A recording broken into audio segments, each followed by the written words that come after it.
Il va alors choisir de s'exprimer lors d'une prestigieuse conférence organisée par le Wall Street Journal et diffusée sur Internet. Tous les poids lourds de la Silicon Valley y ont déjà défilé. On y parle nouvelles technologies et c'est Kara Swisher qui mène l'interview, aux côtés d'un autre journaliste, Walt Mossberg. Et comme beaucoup avant lui, Mark va passer un sale quart d'heure. Voici Mark Zuckerberg. Il était très au courant des thèmes de l'interview, donc on était vraiment surpris de le voir si nerveux. Pourquoi faites-vous en sorte que je dois vérifier l'intégralité des infos qui me concernent? Je pense qu'il faut comprendre comment le système est conçu pour saisir son mode de fonctionnement. Je parlais avant de ce que font les utilisateurs sur le site. Ils partagent leurs informations avec leur entourage. Mark ne répond pas du tout à la question. Mais en face de lui, le journaliste insiste. Mais vous n'avez pas répondu à ma question. Vous semblez avoir décidé de rendre publiques mes informations personnelles sur Facebook. Vous l'avez fait tout seul, sans prévenir? Nous lui avons posé des questions l'un après l'autre et il a refusé de répondre. Alors nous lui disions « Répondez ! Ce n'est pas ça notre question !» Et à force de ne pas répondre aux questions des deux journalistes, l'interview devient de plus en plus musclée. Ces emails que vous avez écrits à la fac, ils vous suivent, que ça vous plaise ou pas. Kara évoque un email envoyé par Mark 5 ans plus tôt. Un email où il écrivait que les utilisateurs de Facebook étaient bien naïfs de lui faire confiance. Mark est déstabilisé, il commence à transpirer. Comment expliquez-vous le scandale que ça a provoqué? Ça vous touche? Oui. J'ai fait plein de bêtises quand j'étais à la fac. Je ne me cherche pas d'excuses. Et je suis vraiment désolé d'avoir fait ça. Certaines accusations sont vraies, d'autres non. Pouvez-vous nous dire quelles accusations sont vraies? Je ne sais pas trop, c'est loin. Mark perd tous ses moyens, il ne maîtrise plus ses réponses et transpire un peu plus. Et il se met à transpirer, mais vraiment transpirer. À quel point transpirait-il? Oh, entre nous, on appelait ça la fête de la transpiration. On ne pouvait pas voir ça du public, mais c'était vraiment énorme. Ça coulait à grosses gouttes le long de son nez. J'avais peur qu'il fasse un malaise, et il était tout pâle, il avait l'air malade. Pour moi, c'était une crise d'angoisse. Il nous a dit qu'il ne se sentait pas bien, mais en tout cas, c'était très mauvais pour lui. Pour détendre l'atmosphère, Kara interrompt l'interview et tente une petite plaisanterie. Vous voulez retirer votre sweat? Non, je ne l'enlève jamais. Je sais, mais il y a des femmes dans le public qui aimeraient bien que vous l'enleviez. Non, En s'épongeant le front, Mark prend conscience de la situation. Il cherche une issue, mais les questions repartent de plus belle. Pouvez-vous expliquer ce qu'est la personnalisation instantanée, pourquoi vous l'avez fait et à quoi ça sert pour vos utilisateurs? peut-être que je dois l'enlever. Enlevez-le.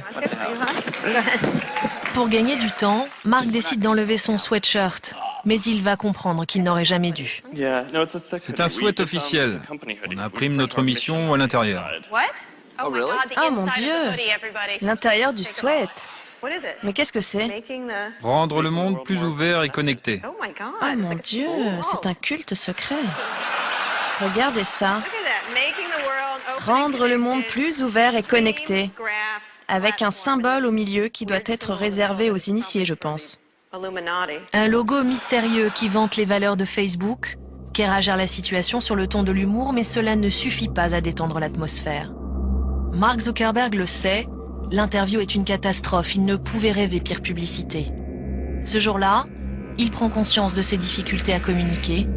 Il comprend aussi que pour assumer parfaitement son statut de PDG de Facebook, il doit vaincre son anxiété maladive. Mark découvre l'importance de l'image et son douloureux apprentissage ne fait que commencer.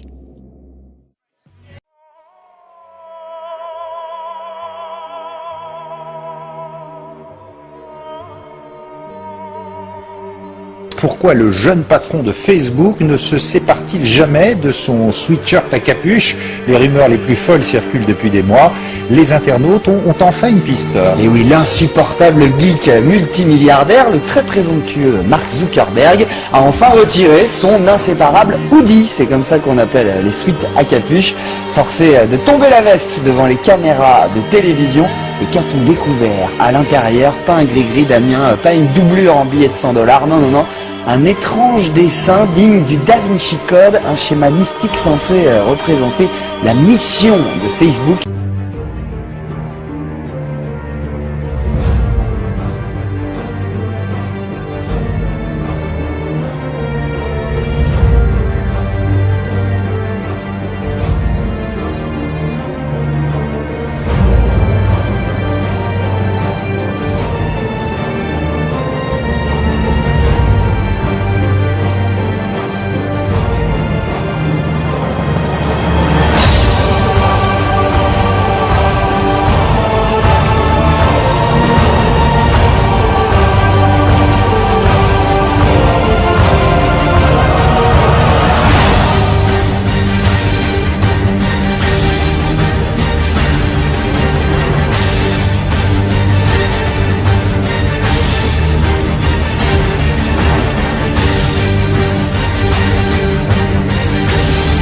Le fondateur d'Axel, Freddie Mimi, offre 12 700 000 $ de ses partenaires de Venture Capitalist. Le manager d'Axel, James Breyer, PDG du National Venture Capitalist, NVCA, est créé par Gilman Louis, PDG de InQtel, une entreprise capitaliste créée par la CIA en 1990.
نظرت في الدولار من فئة $1 لرأيت رمز الماسونية خلفك.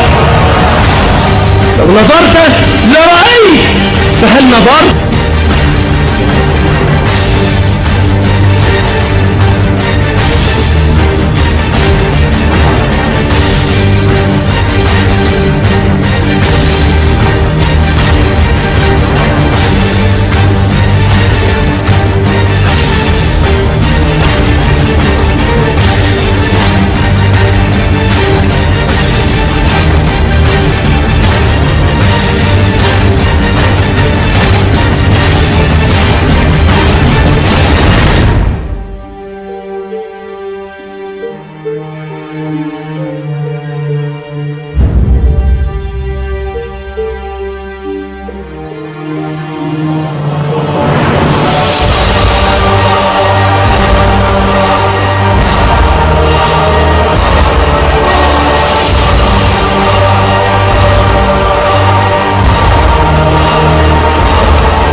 هذه المواقع هي من ساهمت مساهمة كبيرة، وأنا أعتبر أن الحزب القوي والحزب الخطير الذي كان يضرب ضد الاستبداد هو حزب الفيسبوك، وأعتبر أن الفيسبوك وهو الموقع الاجتماعي الذي نشر كل فظائع هذا النظام طيلة سنوات هو الذي حرك الشارع، هو الذي حرك الشارع، هو الذي حرك الشارع.